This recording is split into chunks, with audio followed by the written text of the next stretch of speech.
Ready to start?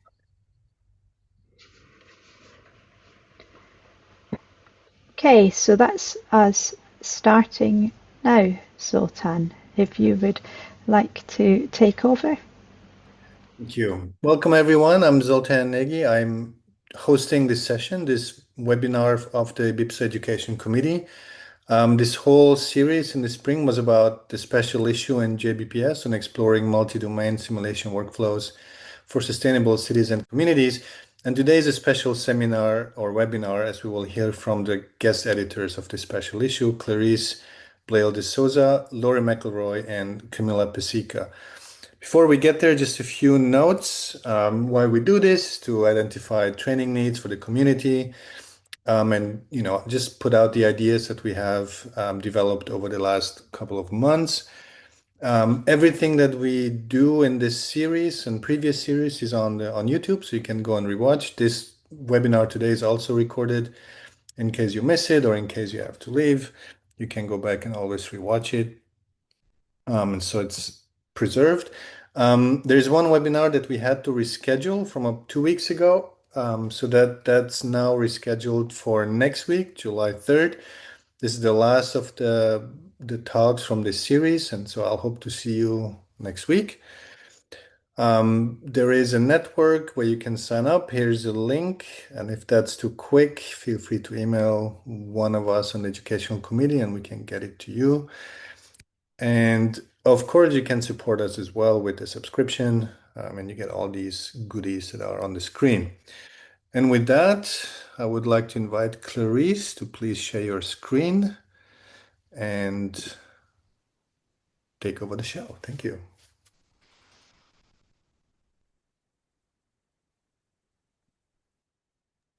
And you're muted, so maybe unmute.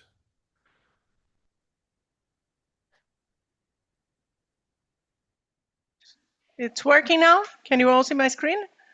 It's working and we hear you. The floor is yours. Great, great. Sorry, Hi. I forgot one thing for the audience. For questions, use the Q&A in the, not the chat, but the Q&A session, and then we will get to those at the end of the session. Thank you. And now the floor is yours. Thank you. Thank you very much, IBEPS Education Committee, for inviting us to do this webinar and also for hosting the series. Hi, everybody. This is going to be a webinar about our special issue edition on the Journal of Building Performance Simulation, as Zoltan already introduced, which was basically dedicated to the UN Sustainable Goal number 11, which is about sustainable cities and communities. And we are going to sort of close the series with the positional paper or the editorial for the special issue after having received the papers that you already seen, except for the one next week, that were presented in this IBEPA channel during this year of 2026. We will start with a little bit of a background on the special issue, because that background was actually introduced about 2-3 years ago when we did a call. So it's a little bit of a recall of what the special issue was about. And then we will follow with our positional paper, hoping to trigger a good discussion at the end, and also to continue with the idea of getting IBEPSA members to invest a bit more in doing research on multi-domain simulation workflows for sustainable cities and communities. So for those who do not know us, I'm Clarice Bleil de Souza. Last year, I moved from the UK to the Université Catholique de Louvain in Belgium. So I'm in French-speaking Belgium, Louvain-la-Neuve. Then we have Professor Lori McElroy, who is now head of the architecture school in the University of Strathclyde in Scotland. And we will finish the webinar with Dr. Camilla Pezzica who is moved also from the UK last year to the University of Pisa in Italy, who will then call us or the audience for the discussion. So the idea for this special issue was born actually in 2021, when we were all starting to slowly recover from the COVID pandemic. And it was a little bit of a call for action because there was a resurgence of interest in wider sustainability issues to promote closer dialogues, particularly between the scientists and policymakers.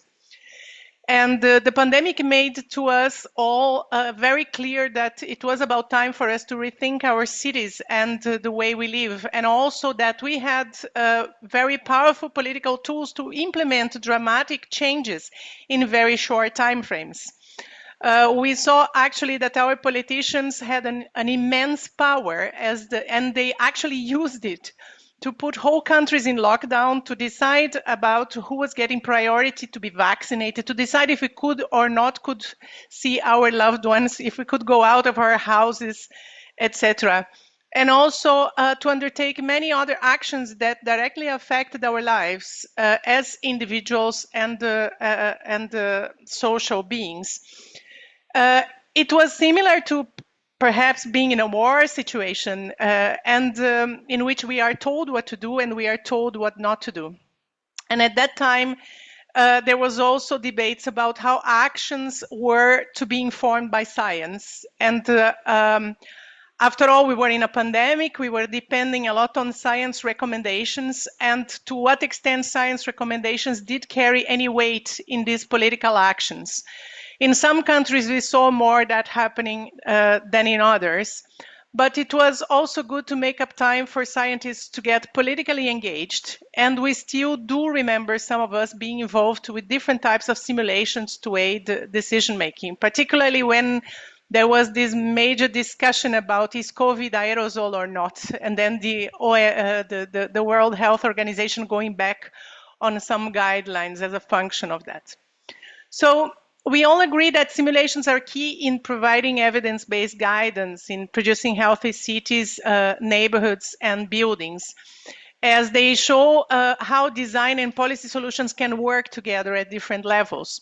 So we took the chance at the time to put forward this special issue to illustrate how simulations can aid in changing government policies in relation to the impact of climate change on the built environment.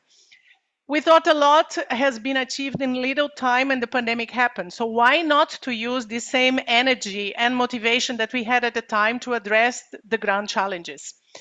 And the UN 2030 Agenda for Sustainable Development provides a very ambitious and comprehensive plan for action with the 17 Sustainable Development Goals. And to advance the agenda, the United Nations especially the United Economic Commission for Europe, UNECE, adopted a nexus approach on its work, which was basically focusing on high impact areas where multiple SDGs or Sustainable Development Goals converge. And sustainable and smart cities for all ages is arguably one of the highest impact nexus area. And this is where the multiple, this is where multiple SDG converges. So we thought, since cities are the centerpiece of economic, social, and cultural life, we thought it would be good to explore this aspect on the special issue, because they effectively represent a complex arrangement of many interrelated systems, social and technical, and are the best place to address multiple sustainability goals at once. So despite being known for concentrating high levels of energy consumption, they also offer a rapid, practice-informed and grounded response to sustainability challenges. So we thought time was overdue for us and for the IBEPS community to rethink our cities and neighborhoods and the way we live our lives to properly align with climate-related agendas and initiatives worldwide to create more sustainable cities and communities for all. We needed to go a bit beyond the single target of designing buildings that reduce carbon emissions, but focus on the creating better places, reversing the decline in biodiversity, and building inappropriate measures to more effectively support mitigation and adaptation to climate change. So the United Nations Sustainable Development Goal 11 is actually at the center, or was actually at the center of this call for action, and we use it as a catalyst for making cities and human settlements more inclusive, safe, resilient, and sustainable. So from a policy perspective, governments must activate the capabilities of cities to implement sustainable solutions, promoting a culture of innovation and deliberation which systematically explores new opportunities, identify what works and what does not, unlocks untapped potential, and generates new values by overcoming fragmentation and inefficiencies. And Sustainable Goal 11 contains actually 10 targets and 15 monitoring indicators to push for change. Even if the targets and indicators have social, economic, and political focus, they interweave with technical actions, particularly with regards to, if we can use as an example, target 11.1, ensure access to adequate, safe, and affordable housing together with basic services. So, noting that 1 billion of the world population live in slums. Target 11.2 ensures access to safe, affordable, accessible, and sustainable transport, expanding the public network to reach the vulnerable. Again, note that half of the world population does not have this. Target 11.3 delivers integrated and sustainable settlement planning and management. Then we have target 11.4, which talks about strength efforts to protect and safeguard the world's cultural and natural heritage. 11.5 with reducing the number of deaths and people affected by disasters of all types. 11.6 reducing the environmental impact of cities with special attention to air quality and waste management. Then we have 11.7, which is universal access to safe, inclusive, and accessible green and public spaces. Again, note that cities have in general half the amount of open public spaces recommended by UN settlement programs. And finally, target 11B, which is about adopting and implementing integrated policies and plans towards inclusion, resource efficiency, mitigation and adaptation to climate change, and resilience to disasters. And that means considering risks at all levels, including the overheating wave that we are having in the north of Europe at the moment, or mainly west of Europe at the moment. So the targets basically tell us what we need to work with, that we need to work with governments and businesses globally to implement the Sustainable Development Goals to provide safe, healthy places for people to live and work in, and also to be able to do this quicker, cheaper, and better than ever. Especially in emerging and fragile economies where the progress is critical. But we thought that at that time we had lacked the capability to undertake comprehensive multi-domain evaluations, especially of interconnected social, economic, and political issues. And we are still, we would say, at the infancy with coupling multi-domain evaluations of interconnected technical issues. We thought then the BEPSA community lacked a little bit of a forum or a place to collate multiple initiatives of that sort that could effectively push for change. So we thought there was too much reliance on disparate potentially simulation tools and models that were mainly working in isolation or in silos to solve specific technical problems, but not much integration.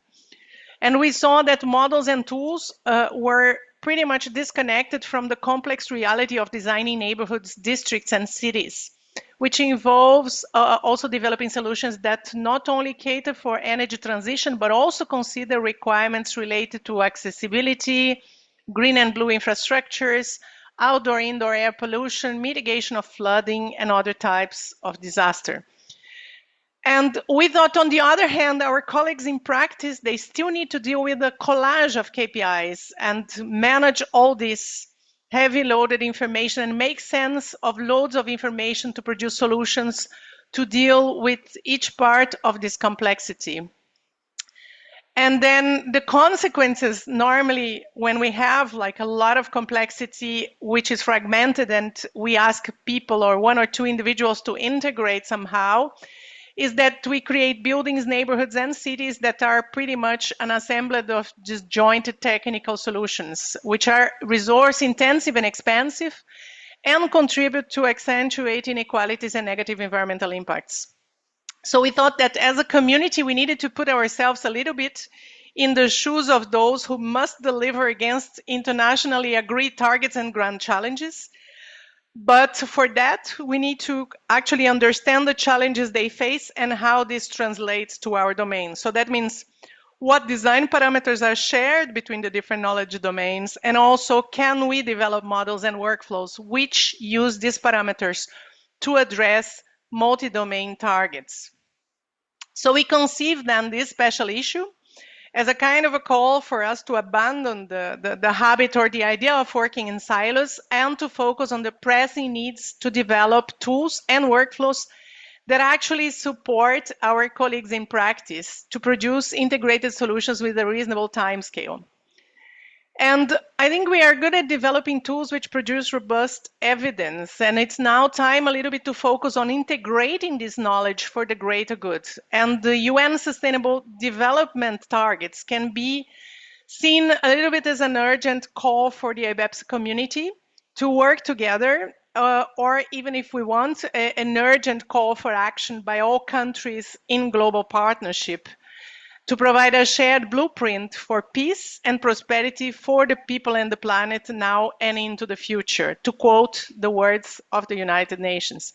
So we all agreed simulation plays an important role in identifying solutions to the problems we are now facing, because we can test new ideas about how buildings and places work at both microscopic and also macroscopic levels. And we also saw clear evidence of a growing interest and an upsurge of research into urban scale simulations, which actually created an opportunity for the building performance simulation community to be at the forefront of developing and testing solutions to address the sustainable development challenges on a number of levels. And with that, I pass the floor to my colleague Laurie, who will be a bit more specific on the contributions we got. So I stop sharing. Thank you very much, Clarice. So Clarice is stopping sharing and I'm starting sharing. So there's a slight complication here, but hopefully it'll go smoothly.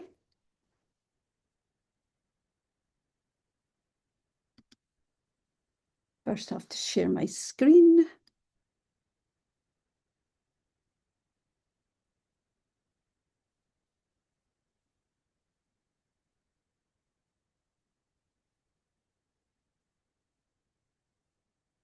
And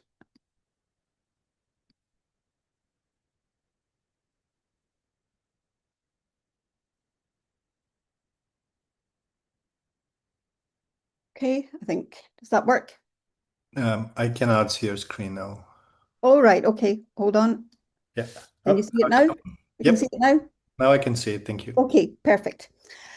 So the next thing we did was we looked around the various IBIPSA conferences and found evidence of a wide range and depth of activity emerging from the use of simulation to support policy development and decision making for regional and national governments, for example, around building stock management and new approaches to handling big data at a municipal scale. And we looked at this from this scale to the role of simulation in accelerating the integration of smart technologies into smart grids, including everything from the deployment of renewables and clean energy at city scale to the role of simulation in moving forward on e-mobility, new generation battery power stations, to digital transformation and digital twinning at building or city scale. So we were quite clear that there was a lot out there.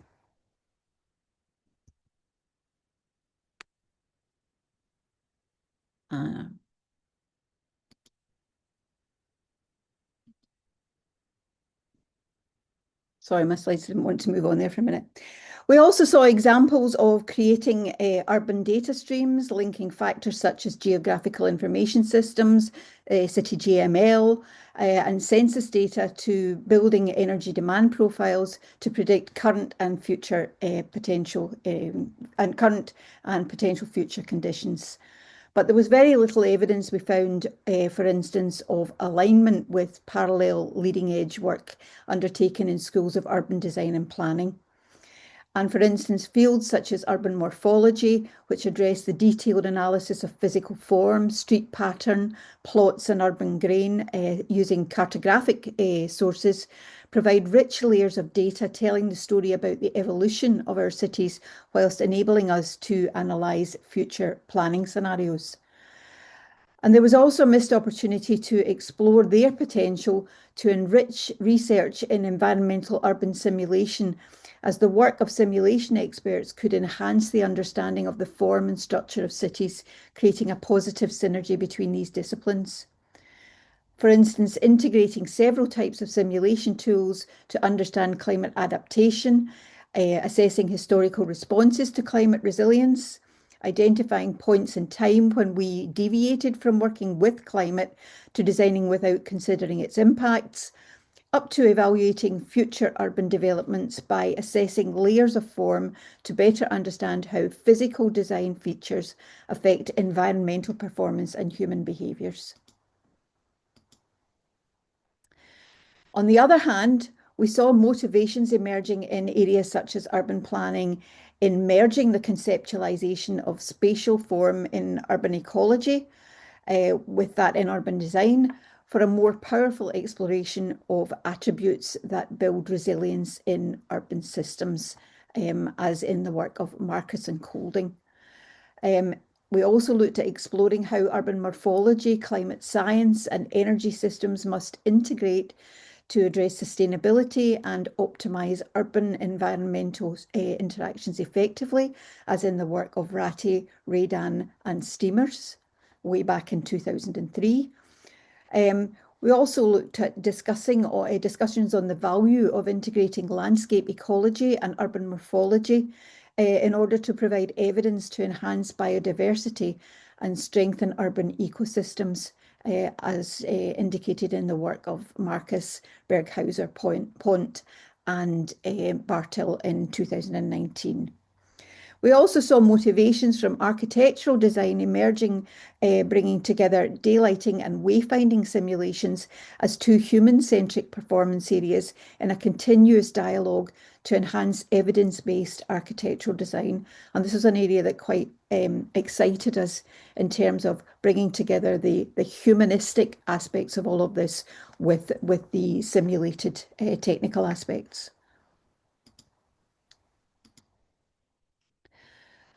So then we thought we simulationists could be capitalising on this knowledge base, while at the same time enabling the construction industry and researchers in the field to support the delivery of the SDGs and targets that mirror how our cities perform.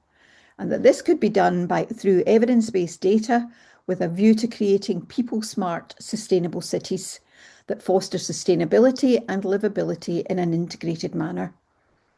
And again, this is something that emerged from COVID. And at the time, and even now, much has still got to be done by the IBIPSA community to maximise the potential and benefits of simulation towards developing cities that are smart and sustainable and which plan for the future in readiness for whatever might happen politically or climatologically, so that cities are accessible, flexible, healthy, inclusive, innovative, livable, people-centred, resilient, resourceful, robust, technologically and digitally interconnected, climate neutral, environmentally responsible, and much more. So huge list there. And so we knew that we were onto a winner as far as topics were concerned. Our ultimate aims must be very clear, though, when developing new tools, methods, and workflows, removing the negative impacts of working within disciplinary silos. It was and still is about time for the IBIPSA community to address the inefficiencies and limitations of attempting to join together concepts and ideas that bear no relationship to one another in the real world, whereas in practice they cater only for a small part of the universe of parameters that practitioners have to deal with when developing design solutions. So we conceived this special issue as a manifesto for the IBIPSA community, with simulation providing the evidence to provoke a much more active debate in mitigating the environmental impacts of climate change while building resilient cities and communities in tune with the UN blueprint to achieve a sustainable future for all.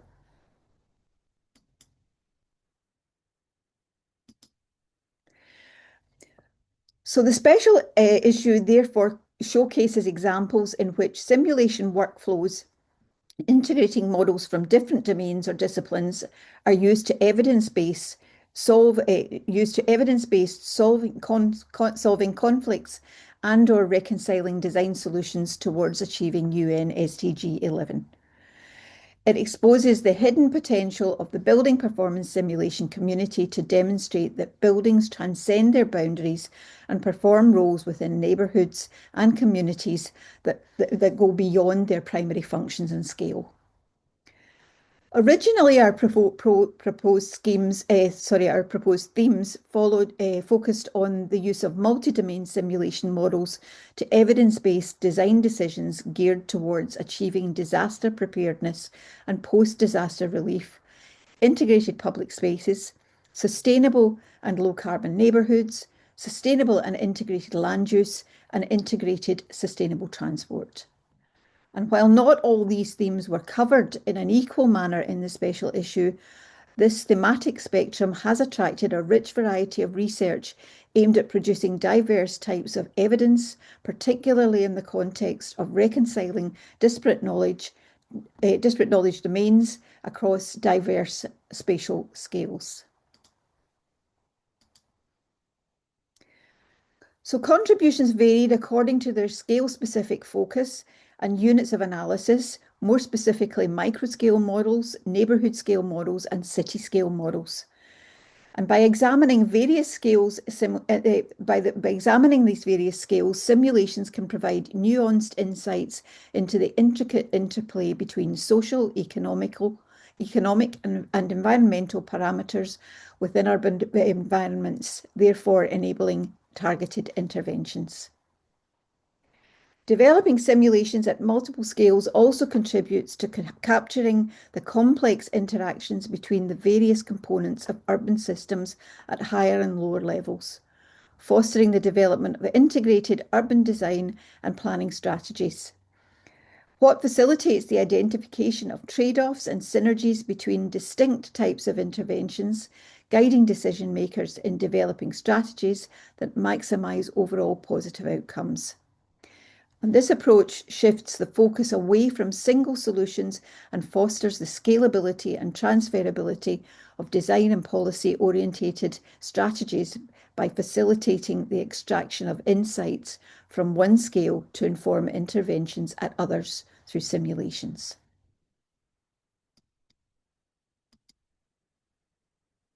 So I'm just going to go through some of the contributions that were received in the papers that were submitted.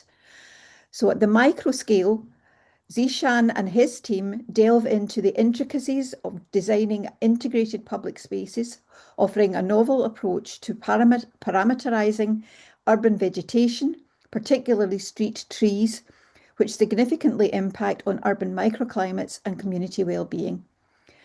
This research aims to enhance the use of outdoor spaces by improving pedestrian thermal comfort and minimizing the cooling demands of adjacent buildings through air temperature reduction. To do that, it focuses on parameterizing the aerodynamic effects of tree vegetation to feed computational fluid dynamics modeling, combining heat transfer, wind flow, mass transfer, and while carefully controlling boundary conditions and assessing the evapotranspiration cooling effects of green infrastructures. Zishan and his team introduced two new modelling parameters, a form drag coefficient accounting for tree canopy shape and variable leaf area density along the tree height, and a variable tree transpiration rate quantifying the volumetric cooling power of the vegetation based on leaf temperature and leaf area density. And they demonstrated the effectiveness of their approach by modelling and simulating scenarios with and without vegetation in a case study, virtually adding trees to identified areas in need of cooling and comparing conventional and newly proposed parameters. Ultimately, the findings of this paper or this research work highlight the potential of vegetation in reducing building and ground surface temperatures and hence energy demands, despite variations in estimated energy savings attributed to differences in street tree morphology and arrangement.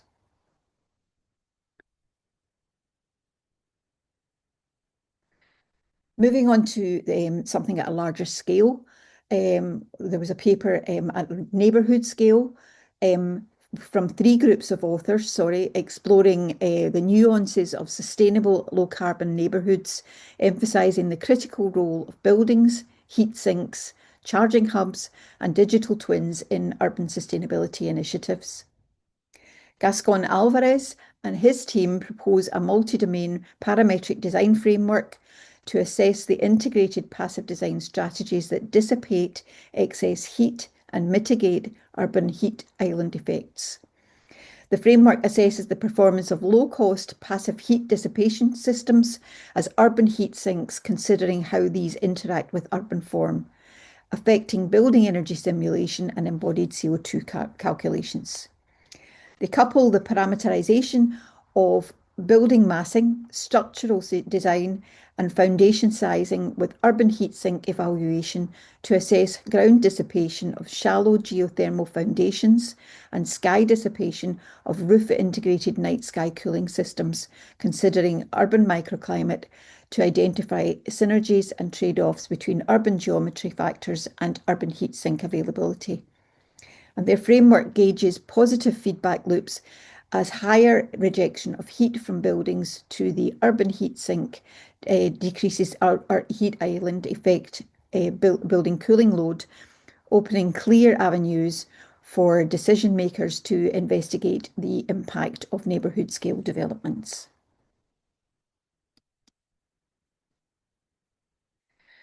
Nick Kelly and his team from Glasgow propose and test a new simulation model and workflow which maximises the use of electricity generation sources within sustainable neighbourhoods towards reducing their carbon footprint and strengthening local capacity. A key focus of this work was the fact that changes in planning policy in the city of Glasgow in terms of EV charging patterns would have significant impacts on the grid and local substations. So they address a key issue that's related to the electrification of transport and electrifying transport that will not only contribute to peak and bulk power demand increases, but mainly that it will be part of and needs to be assessed as an extra contributor to building electricity demand. And they call for integrated simulations that consider EV charging patterns together with microgrid renewables energy generation, and propose the development of a rules-based statistical EV charging demand model, which can be coupled with building simulation tools to assess the electricity consumption and/or predict electricity renewable energy demand at various scales. The model is then coupled to a building energy model considering additional electrical loads and local network features, plus a PV roof array and buffering battery, which is supposed to act as a prospective charging hub. Their contribution generates evidence on the carbon emissions associated with the hub and delivers a model and workflow that are transferable to other places, provided there is local data to calibrate the EV charging model.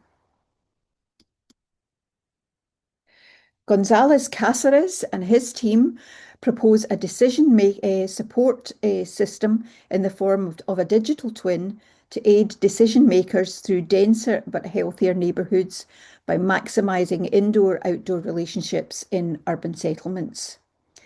They focus on assessing the effects of building form and its impact on the performance of urban spaces and existing neighbouring buildings, considering outdoor wind comfort and noise levels, indoor energy demand for heating and cooling, and solar radiation losses in new and existing buildings. Their multi-domain workflow enables the visualization of environmental parameters individually and/or in combination to compare urban design alternatives and rank them using a base case as a reference.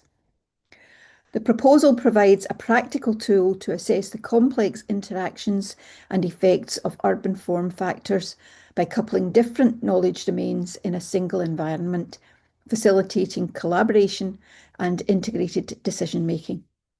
All stakeholders use the same data set, whereas at the same time they seek the impact of alternative design interventions in multiple domains every time a design change is proposed.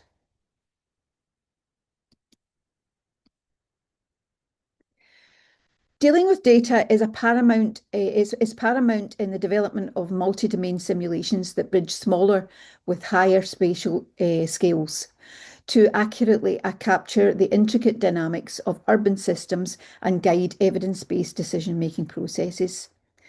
And Luo and his team exemplify this importance, offering a valuable contribution that enhances disaster preparedness and post-disaster relief through the integration and analysis of multi-domain data to enhance the adaptive response of built assets and infrastructure systems against the extreme weather events such as heat waves and cold snaps, such as we're experiencing at the moment. They couple predictive urban microclimate models with urban building energy models, accounting for the two-way interaction between buildings and their surroundings, facilitating the dynamic exchange of boundary conditions information to run accurate simulations of future scenarios involving heat waves and overheating.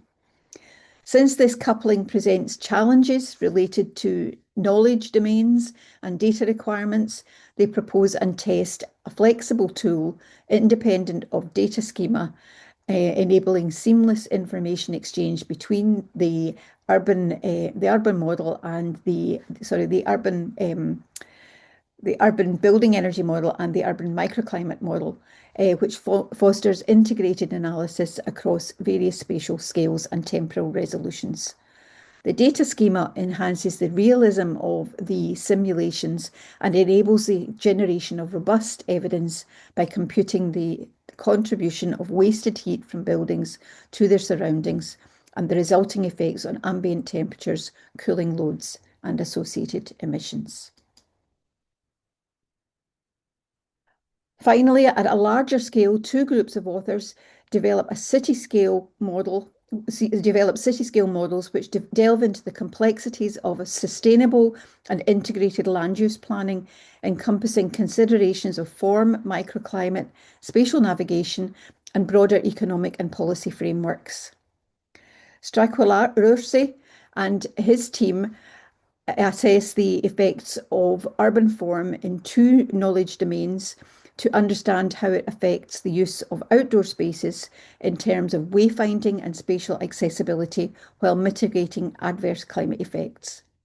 They propose a workflow with common input data to simulate outdoor thermal conditions as well as the spatial logic of streets and open spaces, considering how they are affected by urban compactness, described through urban shape factor and sky view factor.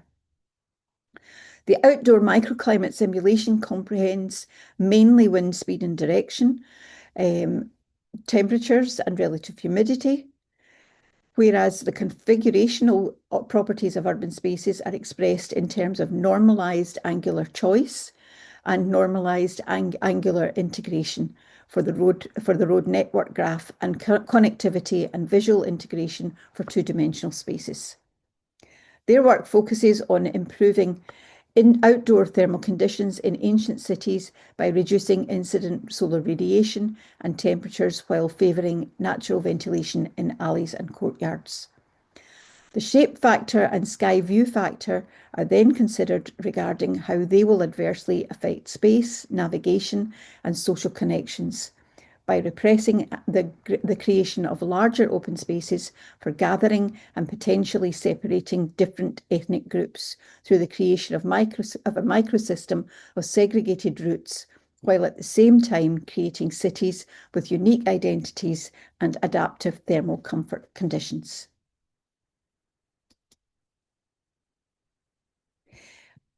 Feltner and her team present a rather ambitious proposal, a bottom-up, multi-domain modelling framework that combines policy formulation with climate strategy implementation, coupling land use policies and technical solutions for decarbonisation scenarios towards addressing climate change at a broader urban scale. They combine forward prediction of top-down policies related to land use zoning with mandates and incentives to push for individual decision-making related to consumer-driven technology adoption, to understand what can be realistically achieved in terms of reducing energy demand, climate change, and decarbonisation targets at a city scale. This means specifically combining economic data, future land use transformation scenarios, building and energy performance simulation data, bounded policy scenarios with tax incentives for technology adoption, agent-based modelling to simulate the diffusion of different technologies at the household level, and grid decarbonisation scenarios with a mix of renewables and energy fuel types. Tests are undertaken on this data for low-density urban sprawl with large single-family homes and high-density urban development with intensive pedestrian and vehicular transit, with a combination of multi-storey residential and commercial buildings. The breadth of their multi-domain framework enables them to undertake comprehensive sensitivity analysis to evidence-base and gauge individually or in combination the role of urban development, zoning policies, urban density, market-driven solutions, decarbonisation policies, etc., in achieving climate targets. And I will now stop sharing my screen and pass on to my colleague Camilla. Hi, everybody. Thanks for Laurie for presenting the papers. I will share my screen now. I will try and do a recap of what we've seen through the special issue. So as Laurie explained quite well, the models presented offered valuable insights across different scales, and from micro-scale interventions to citywide strategies, demonstrating the importance of multi-scalar approaches to addressing the complex challenges of urbanization and climate resilience. Microscale models provided more in-depth insights into individual urban design projects, particularly concerning the use of vegetation in urban streets. Neighborhood scale models differ in that they focus on the interaction of buildings with their immediate context to promote the construction of healthy districts while mitigating localized problems such as the presence of urban heat islands and imbalances in the production and consumption of electricity by buildings due to the electrification of private transport, thereby equipping decision makers with robust data on different types of developments. And finally, city-scale models addressed broader urban planning and design strategies related to sustainable urban development, such as dealing with urban warming, manipulating urban form to design climate resilient and culturally sustainable public open spaces, and performing comprehensive assessments of future urban development scenarios, particularly in areas vulnerable to the effects of climate change. And although different design parameters and multi-domain targets are incorporated into all these models on top of standard building physics ones, socioeconomic parameters and targets are predominantly associated, at least we've noticed that in these works, with the broader urban scale. Notably, urban form parameters, especially those related to land use and built density, are considered across all these three scales, highlighting their significant influence on the performance of both buildings and cities. And however, specific types of information related to urban form vary according to the scale and focus of the analysis. For instance, spatial configuration is considered only in city scale studies, in one of them, while road landscape features are considered exclusively in the micro-scale model that we've seen in the special issue. Looking ahead, there is a significant potential to further align urban form with socioeconomic parameters and targets to increasingly promote the development and use of multi-domain modeling towards meeting the UN Sustainable Development Agenda, of course, including integrating models related to sustainable transportation, public spaces accessibility, and affordable housing, among others.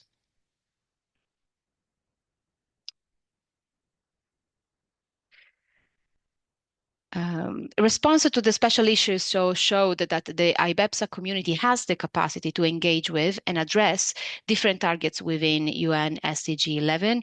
Zishan and his team, for instance, engage with target number 7, producing knowledge and providing a method to improve the quality of the green spaces. An important point that complements target requirements focus on improving access to these spaces. So they produce evidence to design greener streets, which also improve pedestrian comfort and reduce heating demand on buildings adjacent to them. Luo and his team work with target 11.b, providing evidence that is useful to inform decision-making related to climate resilience by connecting buildings and neighborhoods heat exchanges to assess more accurately the potential impact of hazards caused by climate change, such as heat waves and overheating in future, I want to say present scenarios as well. And Gonzalez Cáceres and his team enriched target number 3 by adding both indoor and outdoor environmental performance, quantifying comfort at multiple levels, together with its impact on energy use. So their work supports the integrated design of buildings and neighborhoods, coupling multiple environmental knowledge domains within a single digital environment. And these contributions together show the IBEPSA existing potential, that IBEPSA has an extensive potential in terms of what it can provide externally by exploring simulation workflows which connect the different knowledge domains that it currently caters for at the building and urban scales.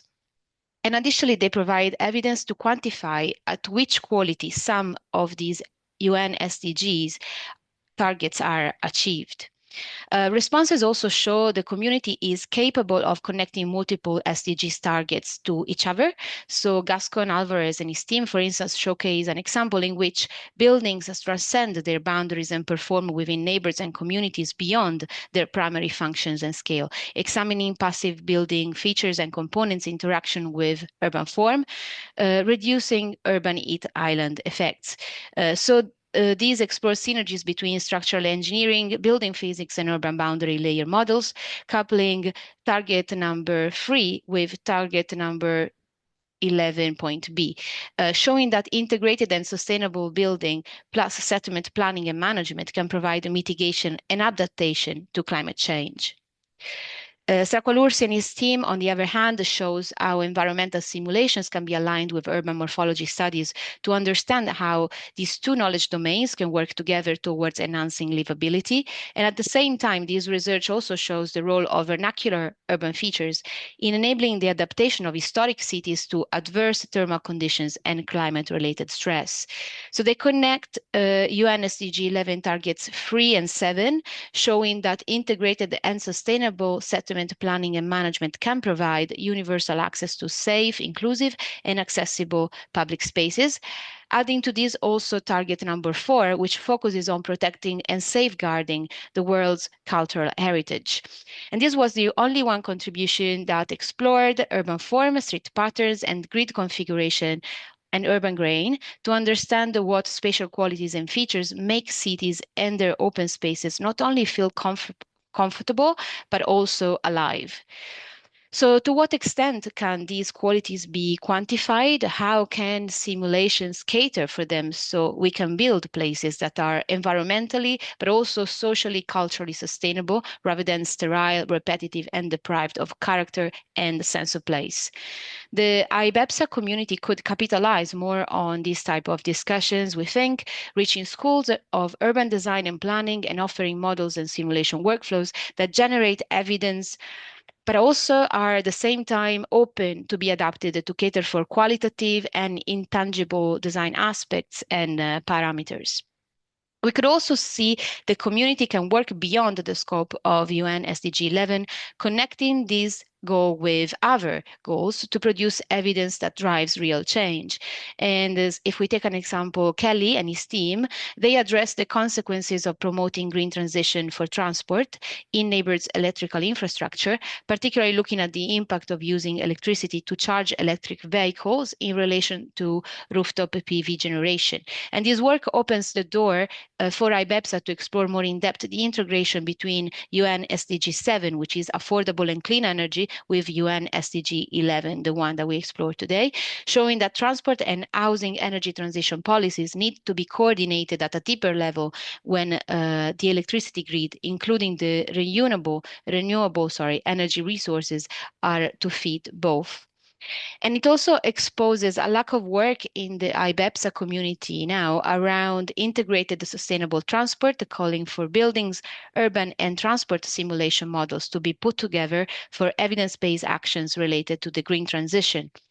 Multi-domain models of this type could also trigger further exploration, such as simulation workflows which prioritize the traveler and connect pedestrian microsimulation models with transport, configurational, and environmental analysis models and beyond, towards better integrating the design of cities with that of transport infrastructures. Felkner and her team how far simulation can go in terms of integrating different knowledge domains, particularly economic models behind energy transitions, up to producing clear evidence to inform policy making. And they demonstrated the role of simulation in pushing for responsive political action towards addressing several targets from SDG 7 related to clean energy in integration with SDG 13, limit and adapt to climate change, and SDG 11, targets 3 and 11.b.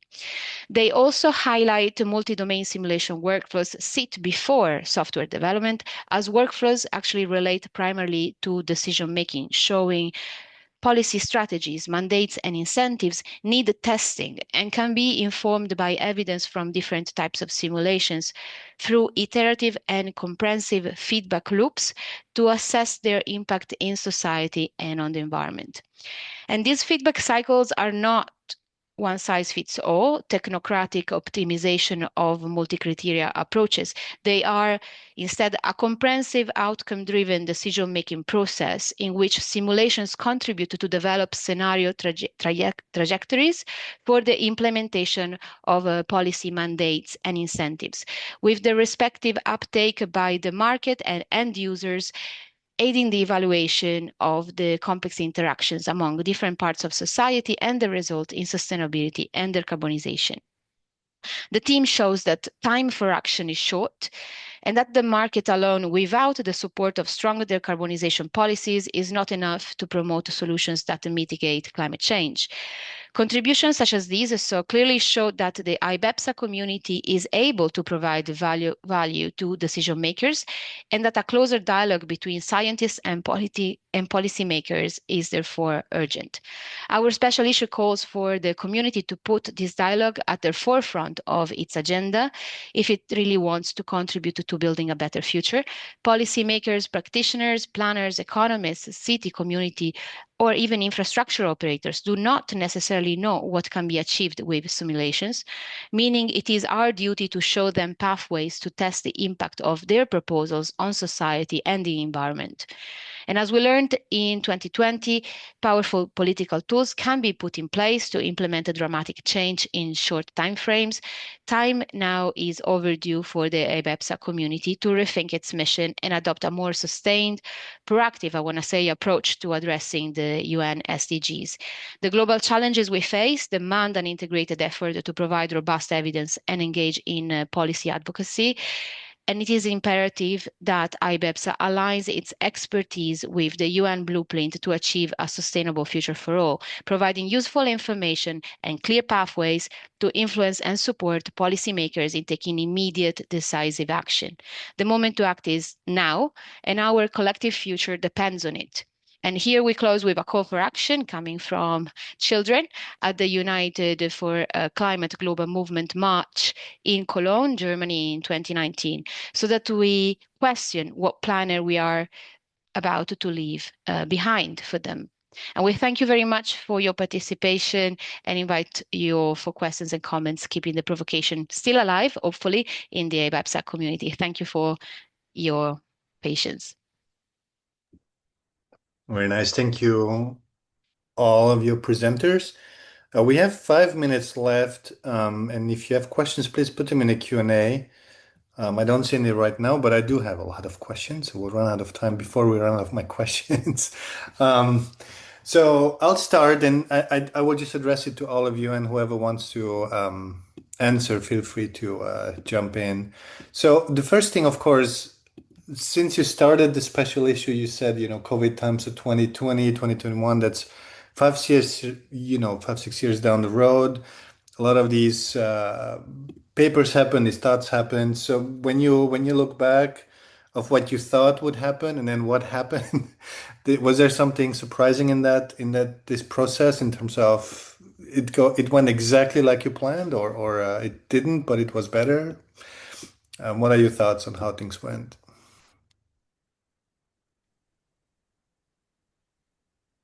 If I may start just with a quick one and then I pass the ball. I think one thing that really surprised me was that there was the closest we went to transport integration was with electric vehicles. And I thought that was a pity because there is a lot of potential for that. And the emissions for transport, effectively, if we look, are much higher than buildings.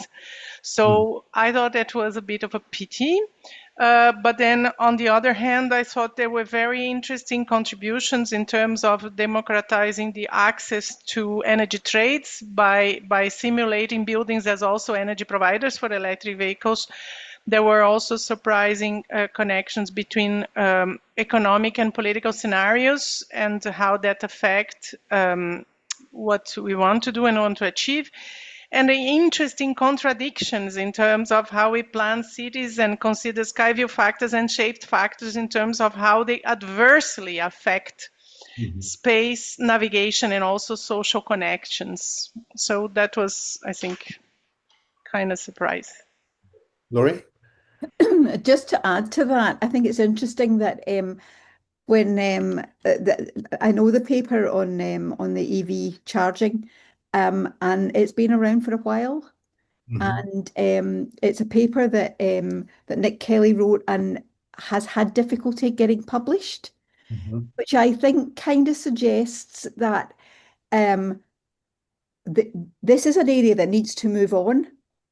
But if no one is talking about it on a big stage, because I mean, publishing that paper has to be published in the right place, which I think makes the special issue really important from that perspective, because nobody was doing it, and there might be people working in that area who are also struggling. So I think that the special issue provided. We thought it was time it was done, but I think it also provided an opportunity for a lot of people who've been working in what could be considered to be niche areas, but actually the work they're doing is really insightful and going into a lot of depth and bringing together all sorts of parameters. So I think it was very timely, and I think there was more going on out there than we had actually realised until we got our teeth into it. Yeah, certainly. I think there's a lot of EV vehicles, but they then also don't connect to buildings. So it's almost like bringing two desperate fields together is Yeah. some forum. It's very exciting. Another question, maybe Camilla, because you talked about this at the very end, that a lot about policymakers, right, and how can they profit from this. But I mean, myself as well. We write the papers are published, and then nothing happens, or maybe Hmm. something happens. Like L'Oreal also said, it needs to be in the right spot at the right time. Is there something that you see that can help support this transition into the policy making area field? Like, is it something we need to do differently, or is it something that's missing, some kind of infrastructure? I don't know. Like, so that what are your thoughts to move this further into policy making? Yeah, thanks for this question. It's a difficult one, I think. When speaking with local planners, I talk, from my perspective, both in Italy and the UK, the conversation invariably turns to their daily struggles with lack of funding, lack of training, and lack of personnel. And even when they want to adopt new simulation tools or new methodologies, they simply say they lack the resources, the foundational resources to do so. And also, there are two other major friction points that prevent simulation results from reaching decision makers. They say they experience data overwhelm. Planners often worry about having access to massive data sets that they have neither the capacity to manage nor the knowledge to use. And they say they'd rather not have the data than knowing that it's there and not being able to use it. And also they mention liability and risks. So there's a real fear from my perception of personal and professional exposure when using KPIs or simulation metrics that are not aligned with existing building codes that protect, the professional. So to bridge this gap, I would say we need obviously direct advocacy, campaigning for dedicated funding, and structured training programs within public administrations to start with, but also developing and testing tools that are user-friendly and low cost, that map as much as possible onto existing regulatory frameworks to remove the element of professional risk, or campaign to change the codes in a sense, in a way that allows them to then use the new tools.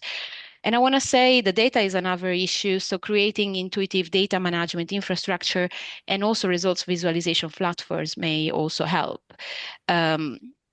So that the whole data preparation pipeline can, the barrier in that aspect can be lowered, which I think are quite high at the moment. Yeah, that's very true. So we're at time, but I will ask one more question because it's on my tongue and I'm burning to ask it. So hopefully, maybe with a question for a short answer, because this is the BIPSA educational seminar, and I hosted all of the talks so far, and what I've seen, and also what we've seen today, is that the topics are so wide. It's such a breadth of topics. So in your, if you put on your educational shoes or hats, how should we change our educational system, our courses, our programs? What should we think about to reflect this sort of multi-domain thing? Like, is it more about talking to different disciplines or learning more throughout, let's say, architecture programs or engineering programs to be able to address these better with more people? Simple question at the end. Who wants to take it? Well, I'll start. Yes. Because I work in a school of architecture and I'm an engineer, and we also have an urban design Mhm. course. We don't have a planning course, but we do have urban design. And I see every day people working in silos, and I Mhm. see students frustrated that they can't get their hands on the tools that they want when they want them. And there are all sorts of barriers to that. You know, the free tools are the ones that are hardest to use, and the other ones are really expensive, and there's a constant upkeep with those. But what we are encouraging within our school, which is just a step forward, we're doing two things. One is on the research side, we are bringing together monitoring of performance, and feeding the monitored performance of actual buildings back into the tools that did the original predictions. And getting students involved in that side of things begins to break down silos between the social and the technical Mhm. aspects of simulation. But also, we are working really hard with our urban design team to try to get them to move out of a silo of looking at pattern making in streets and Mhm. actually putting that pattern making to good use and building it into our models. So I think that it's kind of, we're working at it from two perspectives. There's a kind of demand-led thing from students, and there's a confidence building thing based on bringing in monitored data Mhm. and using that in tools. And there's also a collegiate element to that, you know, getting people, researchers in different streams talking to each other to break down the science. So it's just the same old problems that we've always had. But I just think that I find that the breadth of topics that came up for this special edition, our special issue, made me really encouraged that there is a way forward for this if we all just keep talking. And this is not the last one. This is Yeah. the first. That's a very nice final closing for this webinar. I think Clarice might have Clarice is Yeah, the go lead. ahead, Clarice. Maybe you want to say one more final She's the word. lead on I all want this. to add a bit the disappointment, I would say, with the publications part, which means although we are trying to academically broaden and go more interdisciplinary, and I think investing on what Laurie is saying, publishers are more and more narrow in terms of what they want to publish nowadays. So they are jeopardizing all this effort. Potentially because, I don't know, there is an overflow of submissions, but also potentially an AI filtering at the end, which is parsing through what's submitted. And then the machines don't understand the complexities of interdisciplinarity. And perhaps this is, so there is a little bit of a jeopardy on all these efforts, which I find it clearly worrying. And I think it is important that we all think about it and try to push against it. Yeah. So just as a final thought that we can do it in the classroom, but we also need like support from what is put on paper and is left on the bookshelves. So Very nice. Cool. Well, with that, thank you all for presenting. Thank you also for organizing the special issue and the resulting webinar that happened that I had the pleasure to host.